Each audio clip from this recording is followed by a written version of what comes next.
terduga pelanggar dalam mengemudi. Bribka Rohmat sendiri merupakan pengemudi atau sopir dari kendaraan taktis Brimob yang diduga melindas Afan Kurniawan. Bersifat demosi selama 7 tahun sesuai dengan sisa masa di. Bribka Rohmat dijatuhkan vonis demosi selama 7 tahun. Selain itu, Bribka Rohmat juga menyampaikan tidak ada niat sedikit pun untuk mencederai maupun menghilangkan nyawa seseorang. Tak hanya mencurahkan isi hatinya, Bribka Rohmat juga menyampaikan permohonan maaf kepada keluarga korban Afan Kurniawan atas peristiwa yang menimpa keluarganya. Selama 28 tahun. Jiwa kami tribrata untuk melindungi, melayani masyarakat yang mulia. Tidak ada niat sedikit pun kami yang mulia untuk mencederai, apalagi sampai menghilangkan nyawa yang mulia.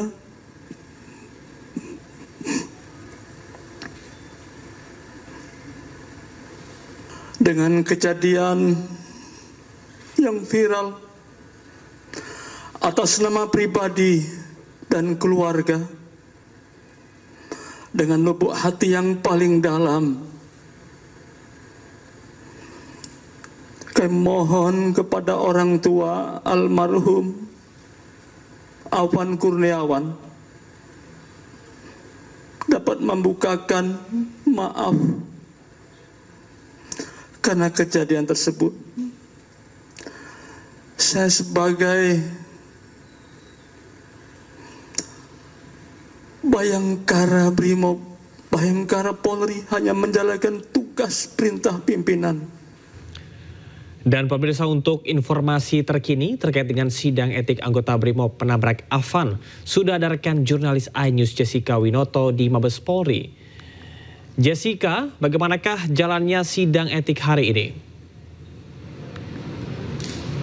Ya, selamat malam Camar dan juga pemirsa. Untuk terkait bagaimana berjalannya sidang kode etik terkait mobil rantis yang menabrak dan menewaskan satu orang pengemudi ojek online yang bernama almarhum Afan Kurniawan hingga saat ini sudah selesai. Yang mana informasinya bahwa sidang kode etik ini telah ditutup pada pukul 19.30 waktu Indonesia Barat tadi dan menghasilkan tuntutan atau vonis terhadap Bribka Rohmat yang merupakan salah satu atau pengendara atau supir dari mobil rantis pada kejadian aksi demonstrasi pada Kamis yang lalu, tepatnya pada tanggal 28 Agustus 2025 yang menewaskan satu orang pengemudi ojek online yang bernama almarhum Afan Kurniawan. Dan putusan dari vonis sidang kode etik ini adalah Bribka Rohmat secara resmi diberhentikan secara tidak hormat dan diberikan 2 sanksi bersifat etika dan administratif. Untuk sanksi etika, Bribka Rohmat diwajibkan untuk melakukan permintaan maafan secara lisan di sidang Komisi Kode Etik Polri atau sidang KKEP dan juga secara tertulis kepada pimpinan Polri. Sementara untuk sanksi administratif terdapat 2 hal, yaitu Bribka Rohmat ditempatkan khusus secara selama 20 hari terhitung dari 29 Agustus hingga 17 September 2025 di Rutan Patsus Biro Propam Polri. Dan yang kedua adalah mutasi bersifat demosi atau penurunan jabatan dan gaji selama 7 tahun sesuai sisa masa dinas pelanggar atau terdakwa di institusi Polri. Dan juga tadi Camar dan juga pemirsa bahwa melalui konferensi pers yang dilakukan setelah sidang kode etik ini ditutup adalah menyampaikan penyebab dari terlindasnya atau tertabraknya almarhum Afan Kurniawan, bahwa Bribka Rohmat mengakui pada saat kejadian tersebut Bribka Rohmat tidak melihat posisi korban, yang mana ia menyampaikan bahwa posisi korban berada di titik buta atau di blind spot sehingga tidak terlihat dan tidak menyadari telah melindas almarhum Afan Kurniawan. Sehingga memang tadi disampaikan juga bahwa tertabrak ya almarhum Afan Kurniawan tidak disengaja karena kondisi aksi massa demonstrasi pada Kamis yang lalu. Dan selain itu pun ada penyebab lainnya, yaitu kondisi psikologis yang sedang tidak stabil. Lalu Camar juga pemirsa akan sampaikan bahwa pada kasus mobil rantis yang menabrak dan menewaskan pengemudi ojol yaitu bernama almarhum Afan Kurniawan, bahwa ada 7 orang tersangka dan 2 orang tersangka merupakan komandan dari Komisaris Polisi atau Kompol Kosmas KGAE dan juga Basat Brimob Polda Metro Jaya Bribka Rohmat yang ditetapkan sebagai aparat yang melakukan pelanggaran berat. Sementara untuk 5 orang lainnya sebagai penumpang sehingga ditetapkan sebagai aparat yang melakukan pelanggaran sedang. Dan hal ini memang mengapa dari Kosmas dan juga Bribka Rohmat ini ditetapkan sebagai aparat yang melakukan pelanggaran berat karena memang dari komandan dan juga supir merupakan 2 orang yang paling bertanggung jawab pada saat kejadian tersebut. Sementara itu, Camar. Baik, terima kasih rekan Jessica Winoto atas informasinya. Selamat bertugas kembali. Pemirsa, sebelumnya Kompol Kosmas menangis usai dipecat tidak hormat dari kepolisian. Kompol Kosmas tidak berniat menabrak Afan, meminta maaf dan menyampaikan duka mendalam kepada keluarga almarhum.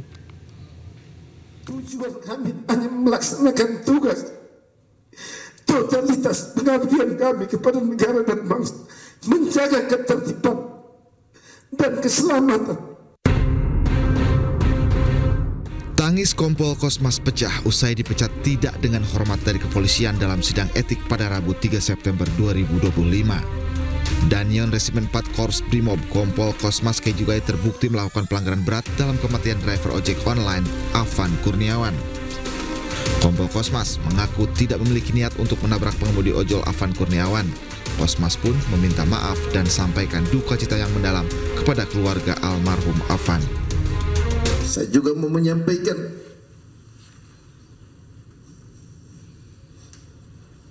duka cita yang mendalam kepada korban Afan Kurniawan serta keluarga besar. Sungguh-sungguh di luar dugaan, dan saya mengetahui ketika korban meninggal, ketika video viral,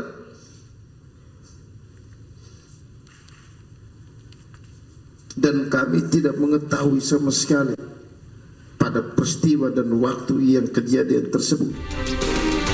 Kompol Kosmas juga menyampaikan maaf kepada instansi Polri. Sementara terkait putusan dipecat dari Polri, Kosmas menyatakan pikir-pikir.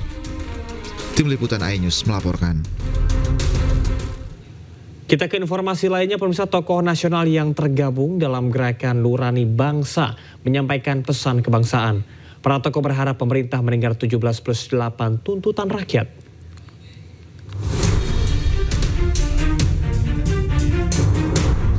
Sejumlah tokoh nasional hadir dalam pernyataan sikap gerakan Nurani Bangsa. Mereka adalah Sinta Nuriyah Abdurrahman Wahid, Alisa Wahid, Ignatius Kardinal Suharyo, Romo Frans Magnis Suseno, dan sejumlah tokoh lainnya. Para tokoh bergantian menyampaikan pandangannya tentang kondisi kebangsaan yang akhir-akhir ini terjadi. Alisa Wahid meminta pemerintah mewujudkan keadilan ekonomi dan kesejahteraan. Segera diwujudkan, kalau tidak oksigennya makin lama makin menipis. Gerakan Nurani Bangsa menyampaikan pandangan menyikapi situasi yang terjadi di Indonesia. Pemerintah diminta mendengar gagasan pemikiran dari tokoh bangsa. Tim Liputan iNews melaporkan.